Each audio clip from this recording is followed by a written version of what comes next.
My parents never asked me for those money because even though my financial situation looks a lot more favorable now, but I used to struggle a lot What's stopping you from just writing that check tomorrow? because they said I had to the end of the year. I don't know if I could do something more productive with the money so that I could make more money before I pay them back. My name is Danna, age 31, from Tampa, Florida. And what do you do for a living? I work in corporate. I am a risk manager in a major bank. And how much you make a year right now? Just 60,000. $160,000. Awesome. And how long you been in this role for? So you mean like the current role? Yes. The current role, I was just recently promoted, like in January. Nice. Congrats. What was the salary bump with that promotion? So it's about 30,000. And what have you been doing the prior 8 years or so since college graduation prior to this promotion? So I started in the supply chain management professions and I work for a defense contracting company. And then soon after that, I got into the financial industry. Also did sourcing in the financial industry and then I transitioned into risk management. So that's like right before COVID. So I literally started my risk management job in 2020. And so it was a very interesting time. I had my baby then, and so my career kind of took a pause for 2 years or so, and I just recently got back to it. Awesome. Okay. Phenomenal income then. So working in the financial world, having a great income, how would you define your current financial situation on a scale of 1 to 10? So I would say that my current situation's about 7. So I am sufficient, right? I'm able to provide for my child and myself a relatively good lifestyle. And I still do have debts, right? I do want to pay them off without taking too much of a hit on my saving because I do want to invest in near future in another property and also other investment instrument. I'm not very well versed in that, so that's why I'm here. And I think overall I'm okay, but I could do better, of course. Okay, awesome. Well, on that, let's kind of dive into your current finances then. So when it comes to debt, $21,000 in student loan debts, it looks like. And you explained prior to the show, this is debt that your parents took out for your student loan. So you owe them $21,000 and they're not making you pay any interest on it. You only have to pay the principal back. And they, I guess, rolled that into their refinancing of their mortgage. Is that correct? Yeah, correct. And what's the reason, I guess, behind no interest if they're inherently taking on that interest with their mortgage payment? So it's kind of like a deal. So my initial student loan was not 21,000, it was more like 18,000. So they cut me a deal of like you pay me back 21,000, you don't like you can take your time when you want to pay me back and I would never charge you interest. Okay, so you're technically paying a $3,000 premium for a 0% interest rate. So For that deal, right? So okay. And so how long have you owed them $21,000 then? well, at this point, it's probably since I graduated, so 8 years. 8 years and you haven't done anything on it about it? Yeah, because I was like this, like, like I don't have to be in a hurry to pay them back because there's no incentive to do so.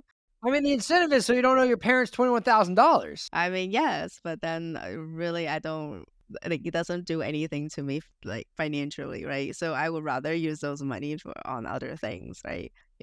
Because I up until last year, I had a house, I owned a house, and maintaining that house was quite a bit expensive because I spent a lot of money on renovating the house and upkeeping the house. So I was like, I never find a need. And then after I sold the house last year, that's where I make my saving, which is $50,000. And I put it in my saving. I didn't really touch it. And I haven't decided on what to do with it yet. And I wanted to own another property soon, but I don't know yet.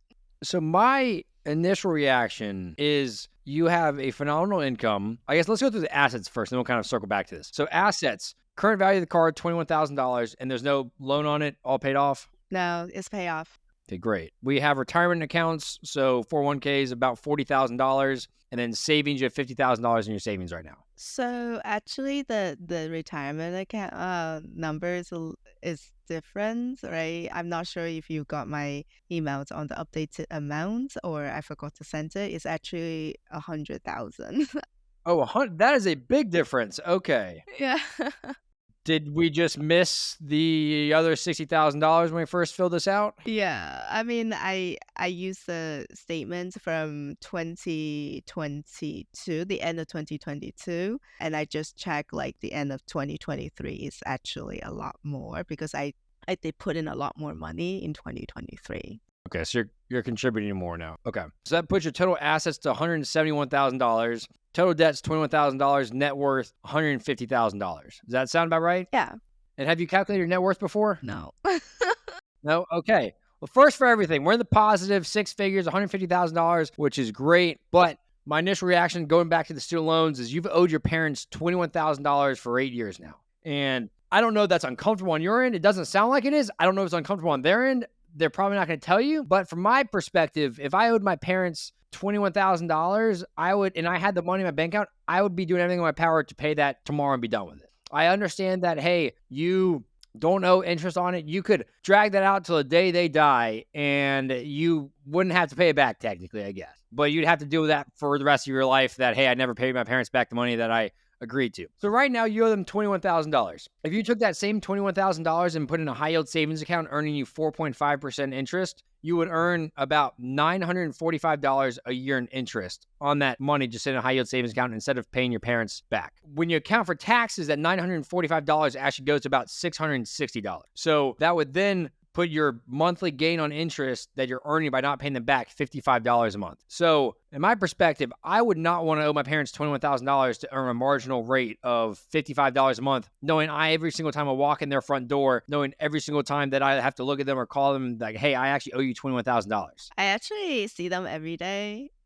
Because they help like because we live in the same neighborhood. Yeah, so my parents never asked me for those money because I have, even though my financial situation looks a lot more favorable now, but I used to struggle a lot. So my income was definitely not this last year, in the last 2 years, and I had a lot more expenses, and then I just filed for divorce like in 2022, so it was a transition for me to becoming like solely dependent, solely reliable for my kids expenses. So my parents never felt the ask me for the money, but then they did mention it this year that they expect me to pay them back like by the end of this year.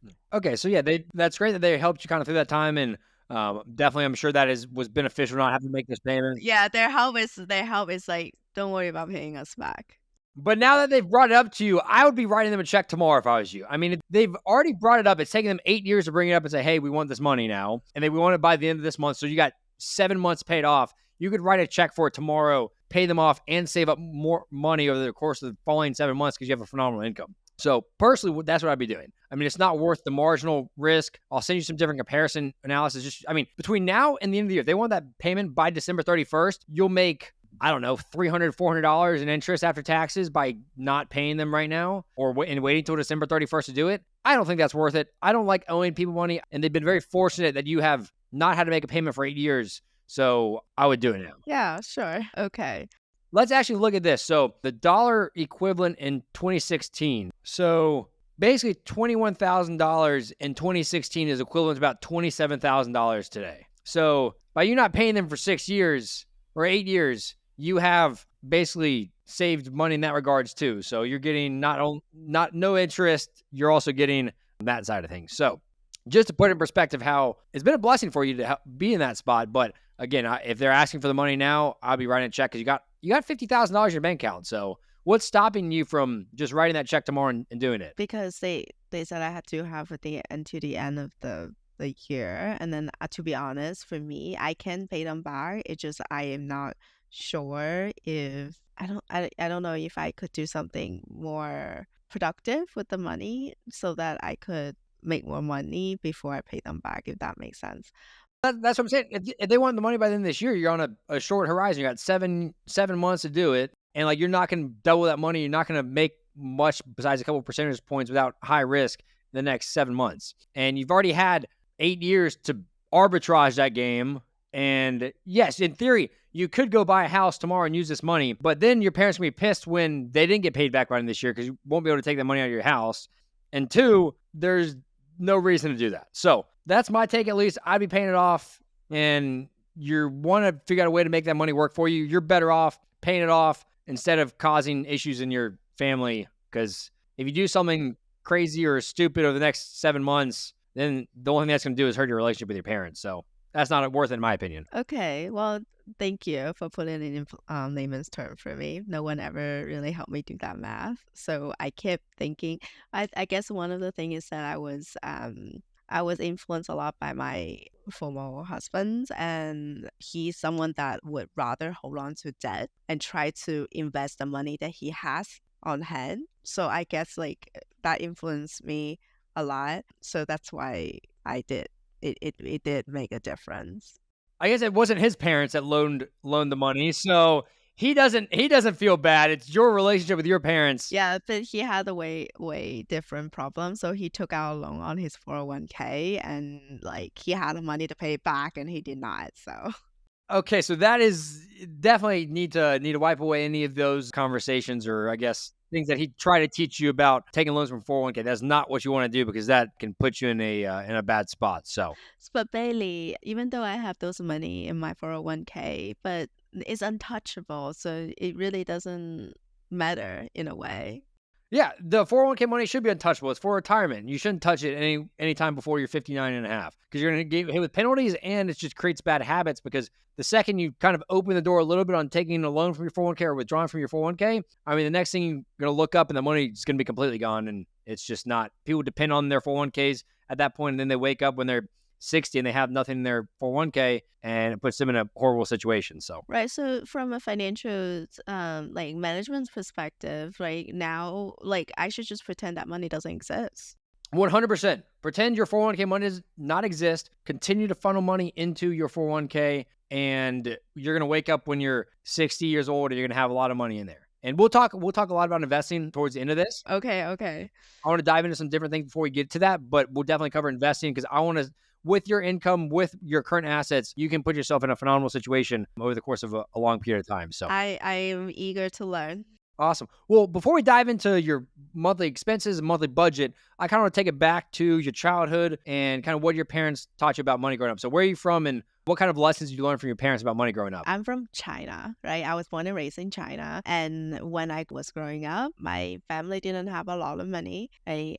But as I get into like preteens or early teen, my family become more abundant. My parents became more established and they have statues and money and influence at the time. So at one point, I remember we even have a chauffeur you know, I came from like nothing, right? Really, like we was like five people living in like an apartment that's less than like 50 square meters. It was literally like coven, and all the way to like, financially abundant. So I was never educated money really, because of every like they just tell me don't worry about it, and they didn't talk about it with me, right? And like even when I became a teenager, right, and moved to United States, same thing, right? I never like to this day I do not know how much my parents make. Like I do not know their income. I do not know the expenses. I do not know anything about financials within the household. I just know that I had a good life and I was provided for with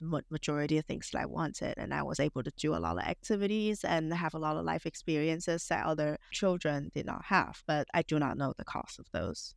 Makes sense. That's, I mean, typically what most families around the world in America are. They don't talk about money in the household and kind of throw their own kids into the reality world when they get their first paycheck, and they have to figure out, oh, how expensive things are. Financial literacy is really important. Working in a bank, especially, I see that the value and importance of like money, right? And I definitely, being a mother, I want to educate my kids on finances, right? Like how does budgeting work, and how does like managing finance mean? Like what does it really look like? Again, like I'm not even that educated myself. I went through a period of definitely financial burden because I did not know how to manage money, because I don't know like expenses come in a way that you did not immediately see, if that makes sense. I do remember making a decent income but not feeling like I could survive.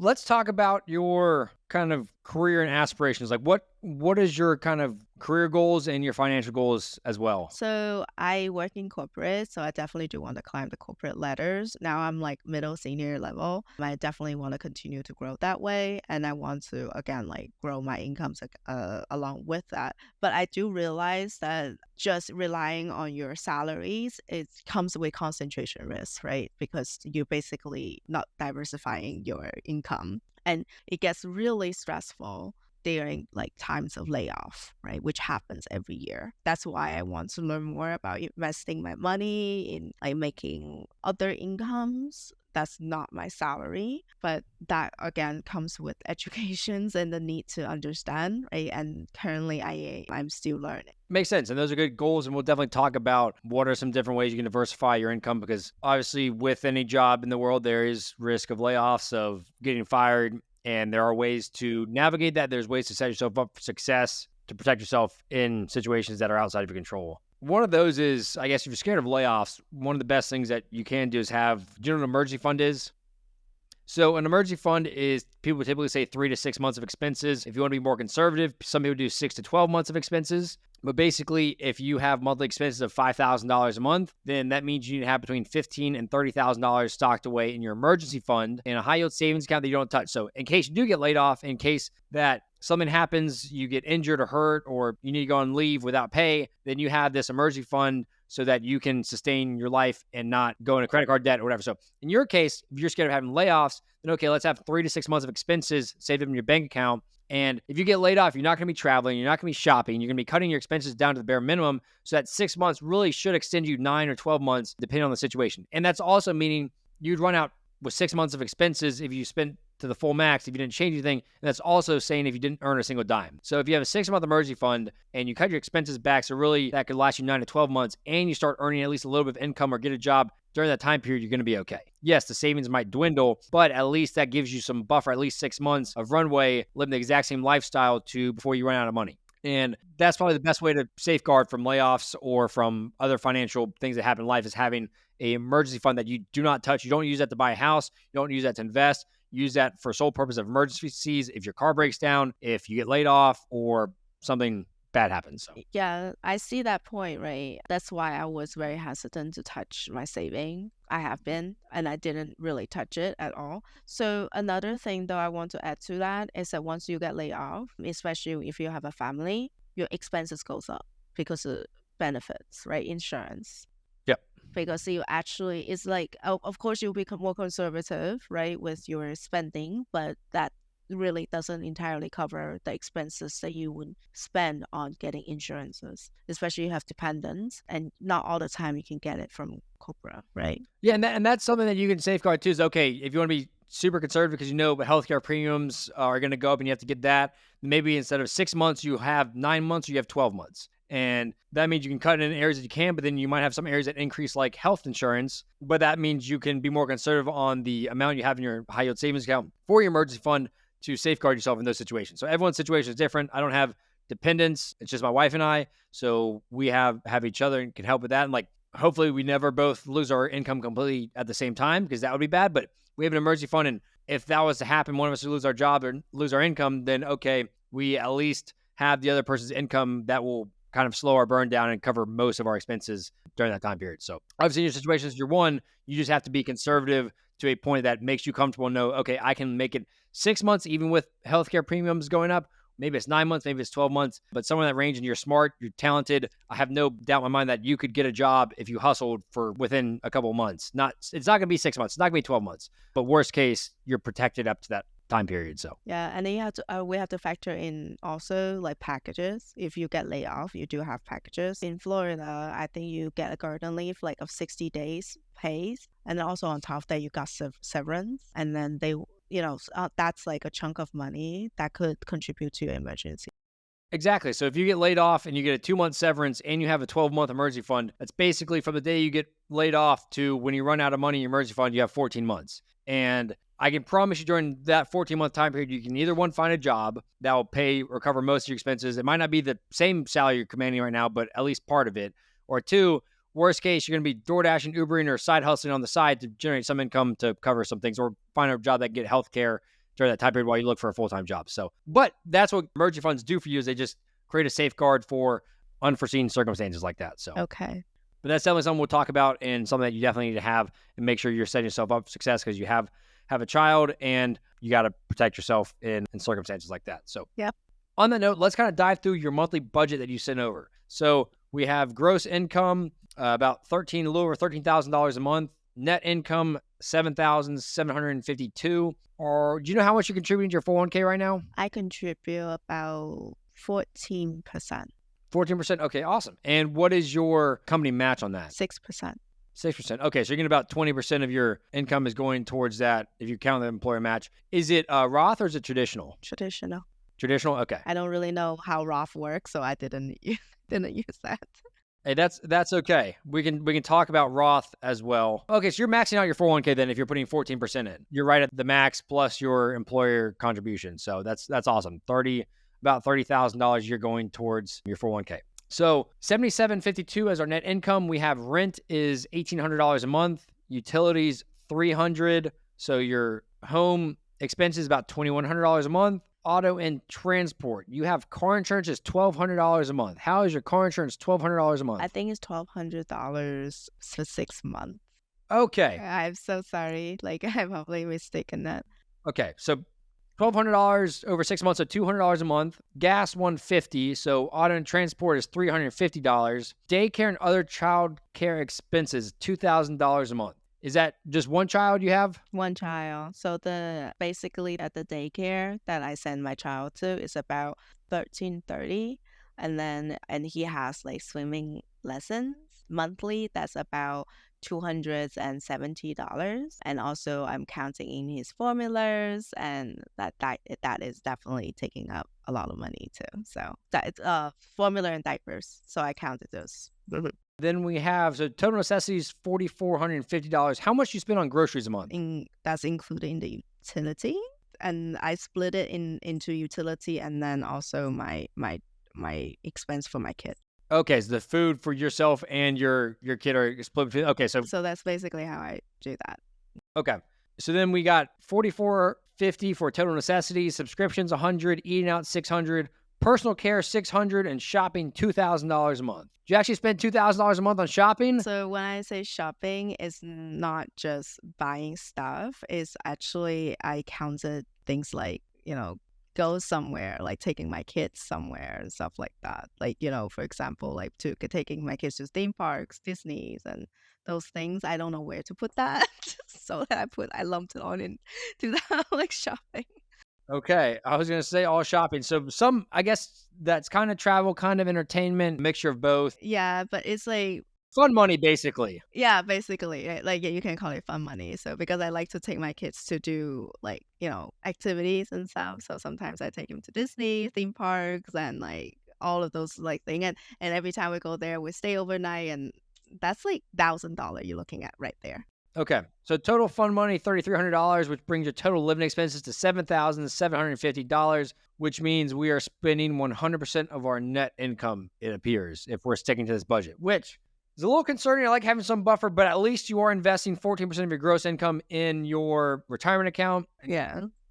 And you're getting a 6% match on top of that as well. So we are saving and investing, which is good. But if you're trying to buy a house, if you're trying to save up a fully funded emergency fund, you have no buffer right now to be able to do so. So that's something we'll definitely talk about too. But like off the bat, what I like to see is, I love that you have maxing out your 401k and getting that match too. But I don't love spending all of your net income, because that limits you from saving an emergency fund, and then also limits you from investing in a taxable brokerage account. And with your current goals of wanting to invest to diversify your income, it's great investing in your 401k, and I highly suggest continue to max out your 401k. But if you want some flexibility to create additional income streams that you can actually access before you're 60, you need to be investing outside of that as well in a taxable brokerage account, because you can access that money. It can pay you dividends. You can utilize those dividends, whether you should or not. That's a different question.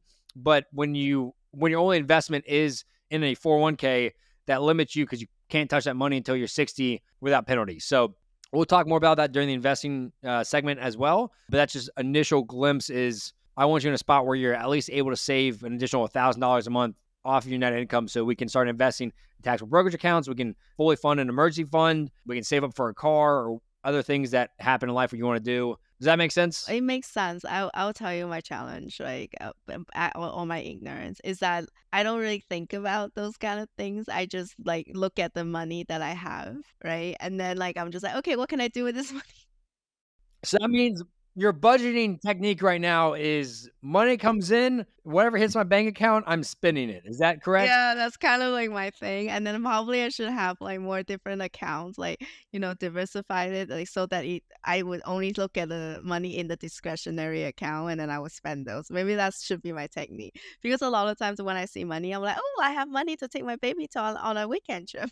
Yes. Yes. We're going to take note of that too, but setting up auto transfers is definitely something that you should do. So like if you have 7750 coming in, I mean you should set up 3 accounts. One is an emergency fund. So this is money you don't touch, you don't look at, but whatever amount that is, if it's 3 months, 6 months, 12 months of expenses, you're putting money in there, and once it's fully funded, then you don't touch it, you don't look at it. Then you have 2 other accounts. You have a checking account, and then you have, I guess, a savings account a savings account too. So income comes in the checking account, and say you want to save $1,000 a month to go towards investing or go towards your emergency fund, whatever it is, it automatically gets transferred to your savings account that you don't touch, you don't spend, and the remaining 66.5 stays in your checking account. That is your money that you can freely spend, and when that runs out, you're done for the month. But at least that way you're putting money into a different account that you don't touch. You can't actively swipe your card on and spend that money. But that's how it's set up, is having an emergency fund, having a checking account that all the income comes in, expenses come out of, and then immediately either transferring money to a brokerage account, to another savings account, or towards your emergency fund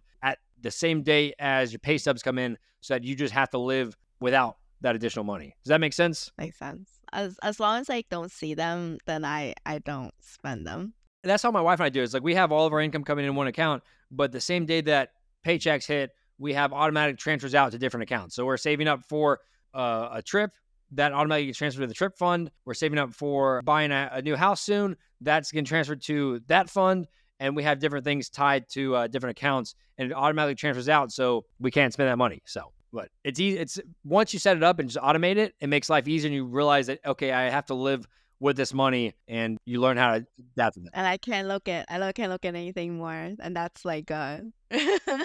Exactly. It creates friction from being able to spend that money. So on that, let's dive through your monthly expenses then, because I want to see where all this money is going. You kind of laid it out here. You budget, so you don't budget at all. You don't use a platform, an app, or spreadsheets to track your expenses. Oh, I do. I use Rocket Money. You use Rocket Money. How actively do you use it? Because it sounds like you don't. Every day. Every day I look at it to make sure that I categorize all my transaction, and then at the end of the day I will look at my budget, and that's how I get a sense of like what I do. To be honest with you, even though I look at it, but I don't really. You don't follow it. It's there, but we have a plan. We just don't listen to it. If it tells you're over budget, you dismiss the notification and keep moving. I was like, oh, I will adjust the budget. I hope I'm $1,000 over this month. We're just going to increase that budget up $1,000. We're good. Okay, well, that needs to stop. You need to set a budget that's realistic that you can stick to, because if you just have a plan and you just ignore it, there's no really point in having it. But I'm glad you're using an app to categorize, to track your spending. I actually recently started doing that, and I even started doing it was like an auto deduct, they have a goal thing in there that they ultimately say help save money for you. I even used that, but then something went wrong that the auto transfer stopped. So it stopped at like $2,000 something. So they were trying to help you with the autosave feature, I guess. I've never used the app, but sounds like it turned off and you didn't know. I didn't know. And then literally yesterday I went and looked at it and I was like, oh, it stopped. Wow. Okay. That's one thing you definitely need to get back on, budgeting, and make sure you do it properly. But let's dive through these different statements. So it looks like February 22nd to March 20th. So in your checking account, you had $8,000 to start, $4,000 deposited, withdrew $4,400. So this is all credit card payments. It looks like you mainly use this for credit card and childcare, and then all your normal expenses go through your credit card. Is that correct? Yes, that's right. And then we have your savings account, which had $60,000 at the end of this statement in March 20th. Is it down to $50,000 now, or is it at $60,000? Yeah, $50,000. Okay, $50,000 now. And then do you have multiple different accounts? Do you have 3 accounts? Right. So I have one, you mean debit, like you mean checking account? Yeah, checking accounts. I see another checking account. Yeah, so that one is I have a joint account with my baby daddy, right? And then he would put money in there to it used to be our joint account, but now he also used that account. But I have money. I transfer $500 into that account every paycheck, so that's why I provided that account anyway Is that for childcare? Or is that like for splitting for childcare. childcare? Okay, so that is y'all's joint account. Yeah, that is only for daycare. Okay, so you transfer money there for daycare, and y'all split some of those costs. Sorry, I transferred more than $500. I don't remember exactly how much I transferred actually. But that is for basically the daycare expenses. I don't use it for anything. He used it for something. Like he used it a lot.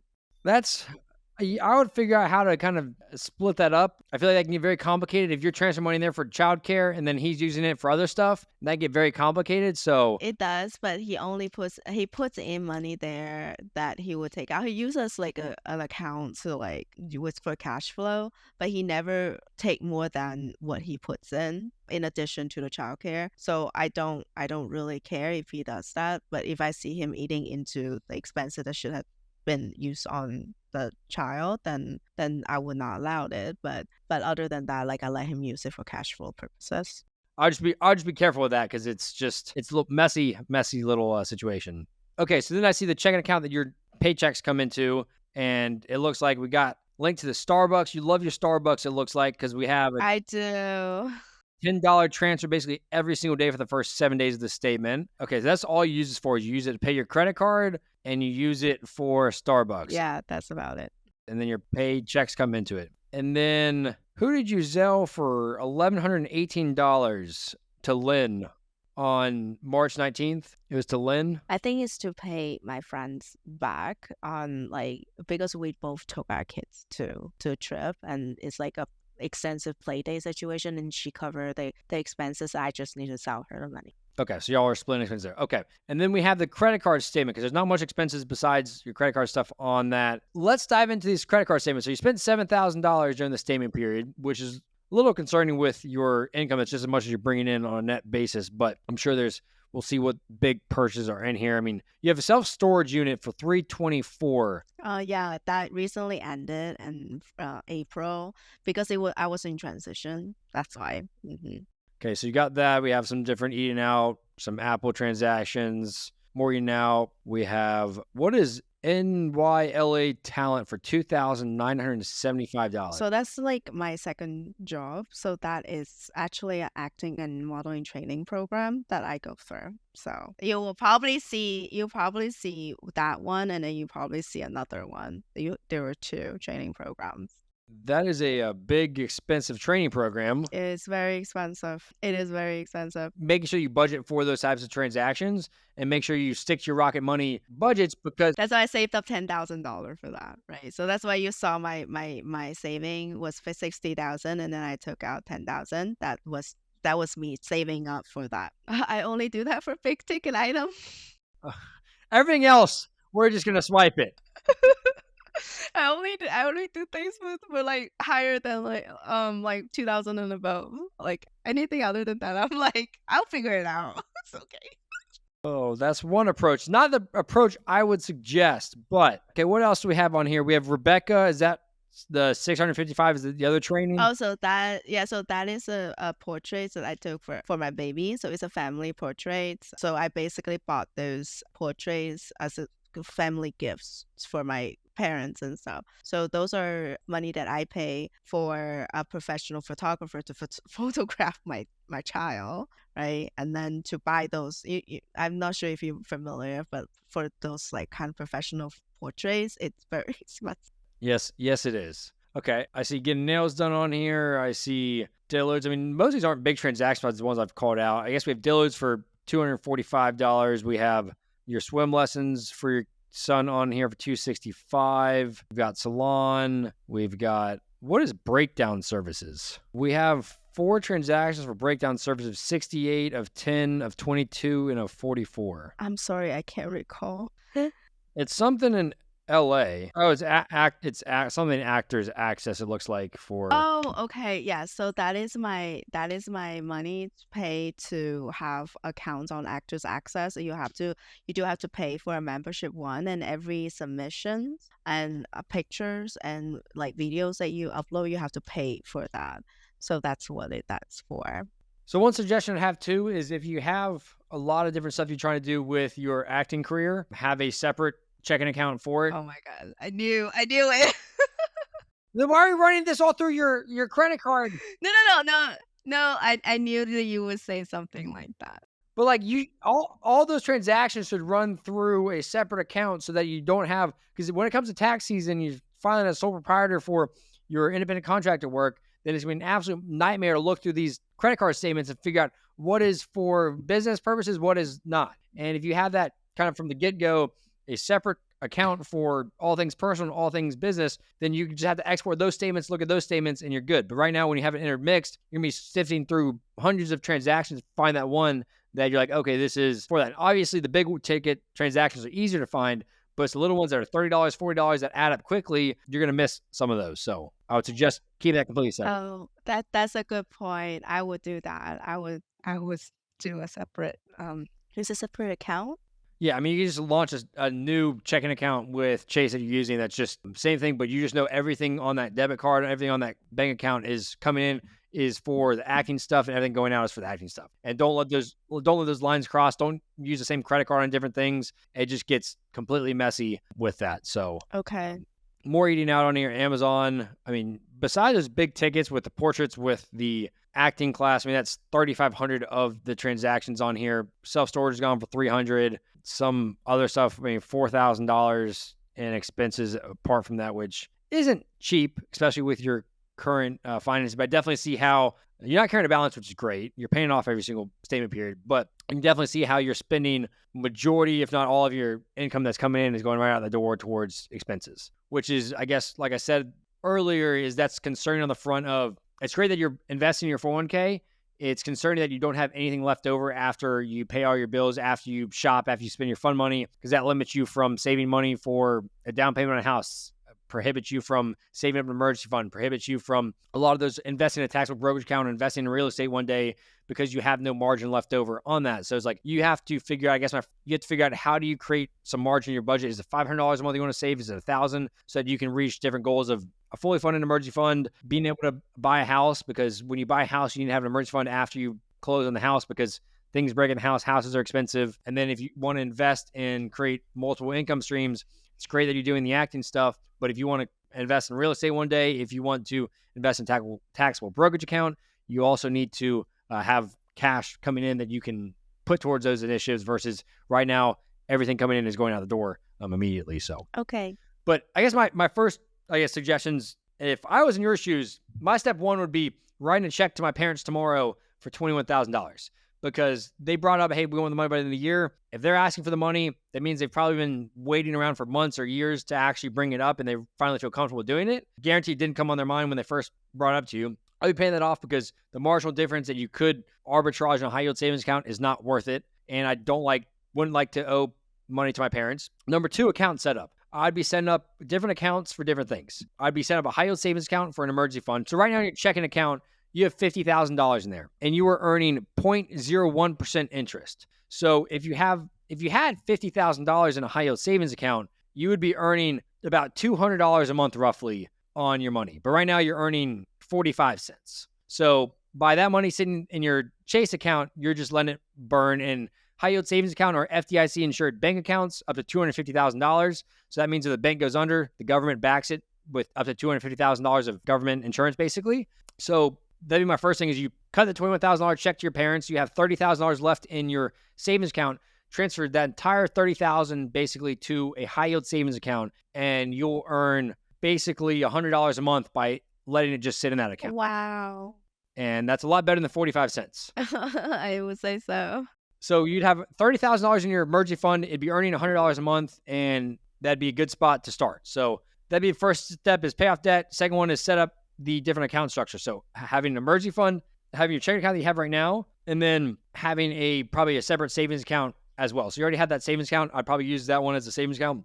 But what I do is be setting up auto transfers. So if you want to first fully fund your emergency fund at $30,000 and you want to get to say $50,000, then every single month you need to have a line item in your budget that's saving for $500 or $1,000. And the day you get paid, that money immediately gets transferred to your emergency fund. So you don't even look at it. And you have to live off of what are the differences in your income. Just imagine that you didn't get paid that. And I'd had that account structure with the high yield savings account with your emergency fund, having a checking account, and then having a third savings account that you'll utilize in the future for saving money for a house down payment or saving for a car or those types of initiatives. And then your fourth, I guess your other account you need to have you said you already have it, is a business account basically for your independent contractor work. It doesn't need to be an official business account. It just needs to be a individual account that you can utilize, have all your paychecks coming in for those works in there and all your expenses coming out of there. So if you saved up the $10,000 in your personal account, that should have been saved up in basically your acting account.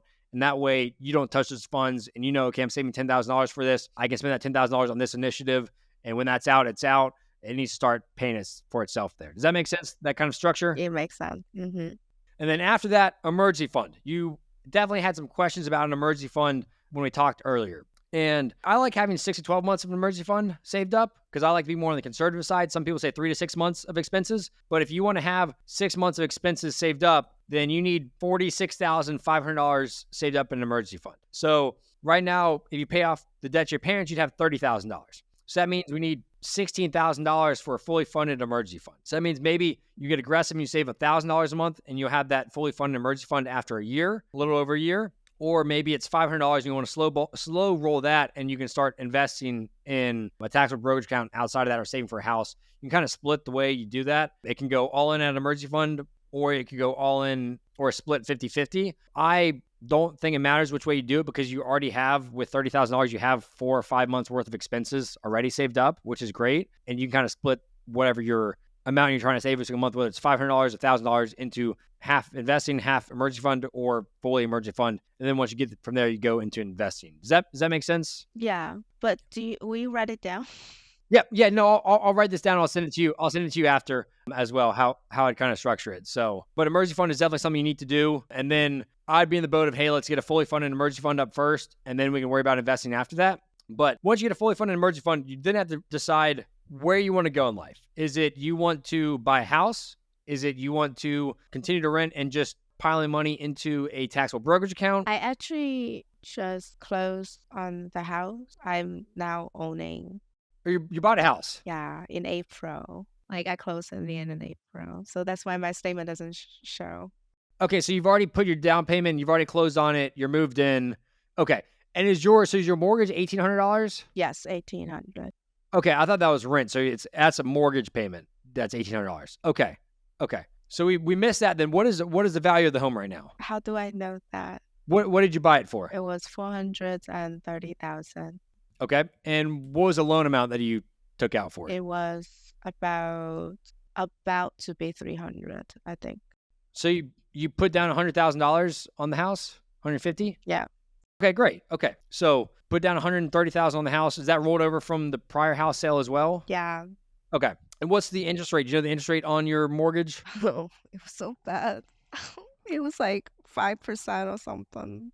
5 or 6. I would assume it's probably higher, 6-ish range, because that's where rates are right now, 6 to 7. Yeah, but I have a cosigner, and then I put down a lot more down payment and my paycheck, and so that it brought up to between like 5 and 6%, between 5 and 6%.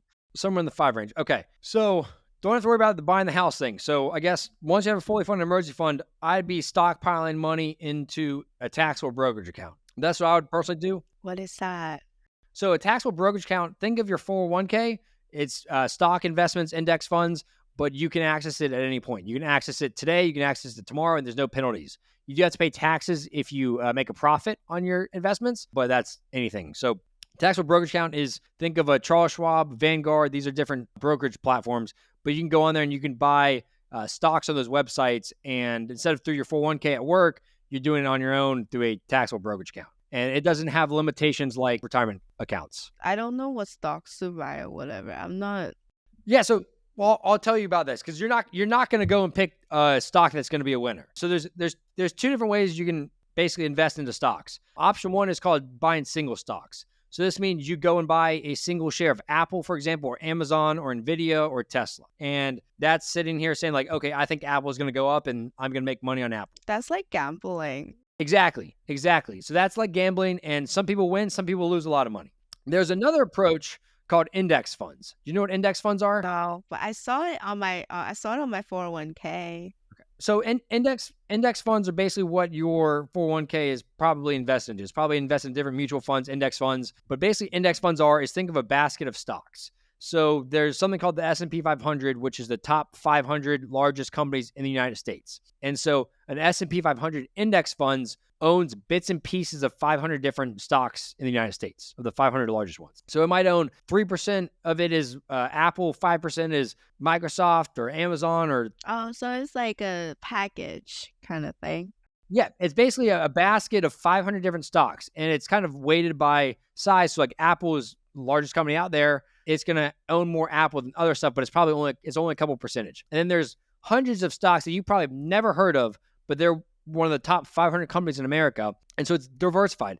If company 300 in there goes bankrupt, guess what? You have 499 other companies in there that are performing well or help de-risk you from a single company going under. If you put all your money into a single stock and that company went to zero, hey, you go to zero. But if you put all your money in an index fund that's well diversified, that is like, for example, tracking the U.S. economy, if all those companies go to zero, then we have bigger problems on our hand because that means the entire U.S. economy went to zero. So if it owns 500 of the largest companies in America and that index fund goes to zero, that means the 500 largest companies in America went to zero and the U.S. economy is no longer. And we've got bigger fish to fry than having a retirement account or brokerage account, if that's the case. Does that make sense what index funds are? Oh, makes sense. It's like a safe portfolio. Yeah, it's a diversified portfolio. So like in your retirement account, it might be a target date index fund that you're invested into, that it has index funds or mutual funds in there that has hundreds of companies. It has a mixture of bonds in there, but I'll send you a lot of resources on index funds, like different types of index funds, growth index funds, US ones, international funds. But there's a lot of different things to look in and learn about. But in short, it's basically buying a basket of stocks that you can invest into. And that I don't have to think about. That's great. Exactly. You set it up and you forget it. I don't want to think about it. If I think too hard, the money's going to be gone.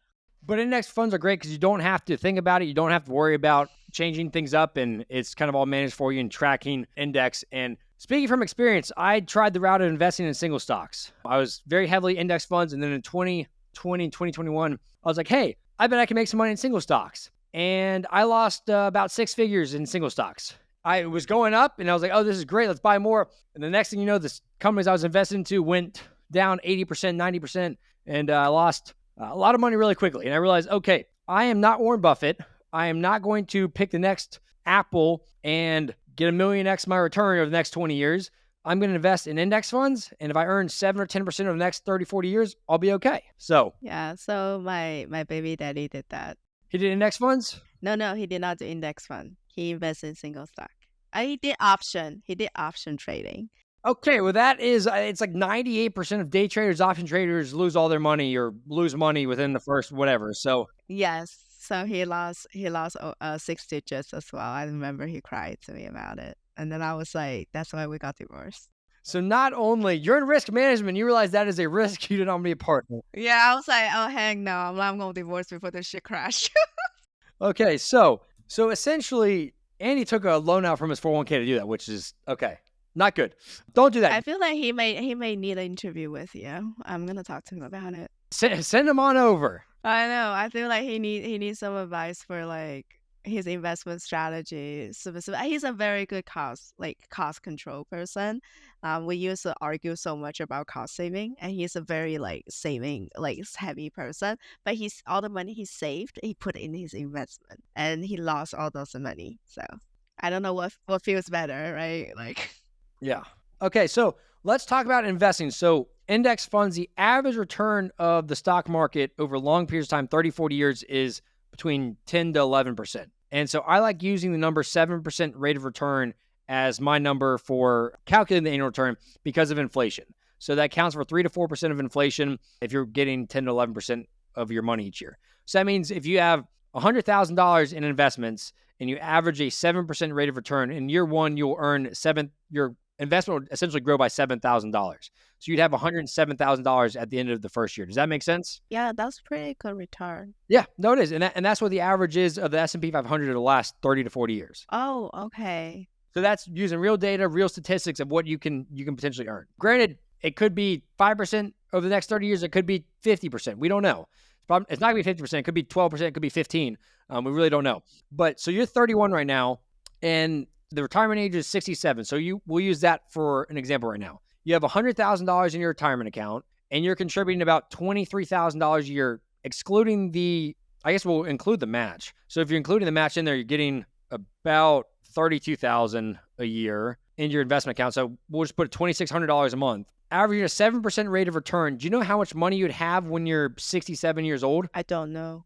So you'd put in 32,000-ish a year. So about a little bit over $1.1 million between now and then. So you start with 100, you'd put in 1.1 million, but if you earn 7% on your money every single year, you'd have $6.2 million.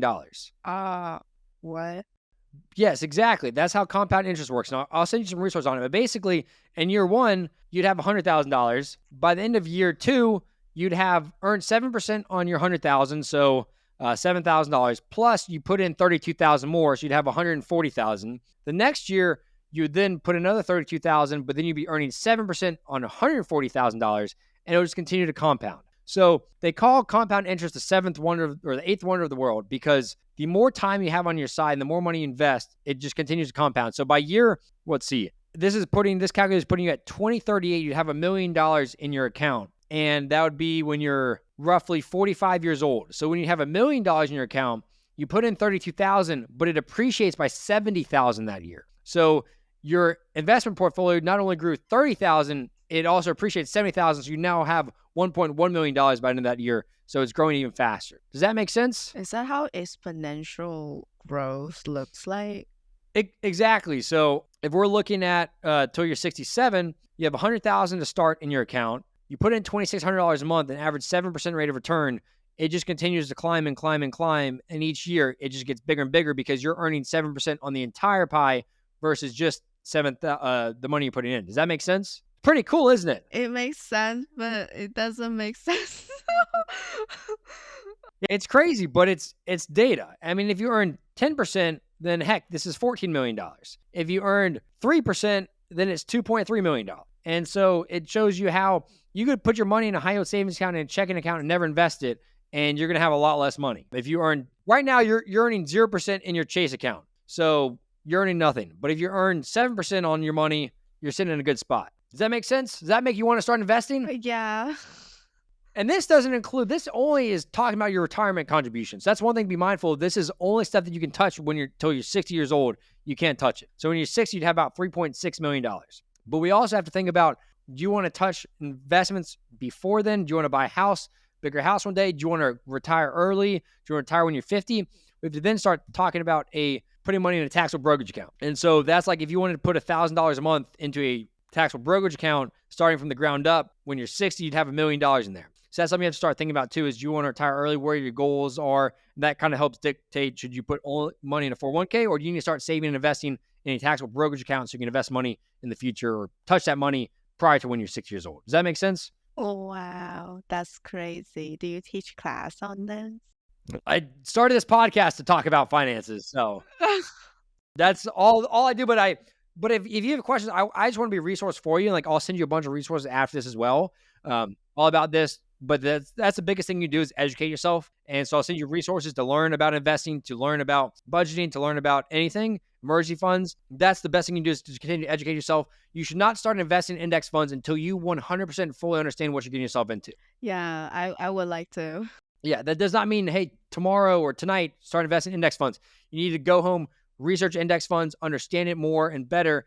And then, okay, now once you're comfortable, then start investing. So don't invest until you fully understand it. But this just shows you the power of compound interest. With your income and with the time on your side being 31 years old, you're going to be in a great spot. So right now you're investing $100,000 and we said $2,600 a month. If you decided to wait, for example, until, say you did stop investing in your 401k, say you stop contributing to your 401k every single month, and you just had $100,000 when you're 45, and that's when you started investing, you then have $2 million versus $6.4 million. So that shows, hey, you need to continue investing while you're young and while time's on your side, because it gets a lot more difficult. The exponential curve, it takes longer to get to that point. So that means more time you have on your side, the better. If you started investing when you're 22, you had $0, max out your 401k, hey, this changes the trajectory too.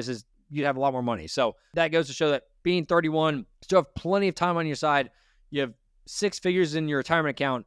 Now it just means, okay, let's continue doing this, and then let's figure out what other avenues you can invest into. Do you need to start investing in a taxable brokerage account? Do you want to start saving for rental properties? But these are different things that you can kind of start playing with and learning and educating yourself with, so you can make informed decisions, because everyone's situation is different. So Thank you so much. This is so educational. yeah, that's why I started, because this is not taught in schools. It's not talked enough about at home. No, I work in a bank. I don't know this. Yeah, and these are things that everyone has access to. Everyone can access a Vanguard account, Charles Schwab account, and invest in index funds. With the way that technology has happened over the last few years, there's so many different platforms, so many different tools that you can do all on your phone. You don't even have to have a computer to do it. And that's why I'm just trying to help people learn about finances, because someone in your situation with the income that you have, the time on your side, you can make life-changing money by simply living below your means and investing the difference. So Okay. Well, thank you so much. Definitely incentivize that. So, Dan, I guess I do have one question. You said you had some different financial troubles or mistakes in the past. And I just want to say, what do you think the biggest financial mistake that you made during your life has been? Living above my means because I didn't know yet, because I didn't understand expenses, because I didn't know, like, I saw money in my account and I was like, oh, I can spend it. And then also when I first have a credit card, I didn't know that I didn't have the understanding of interest. Right. I was like, oh, if I can't pay it off next week, next month, I can always pay it back the month after. Like, I didn't understand how interest compounded and definitely went out of control. Right. So it definitely taught me a very sad and heavy lesson.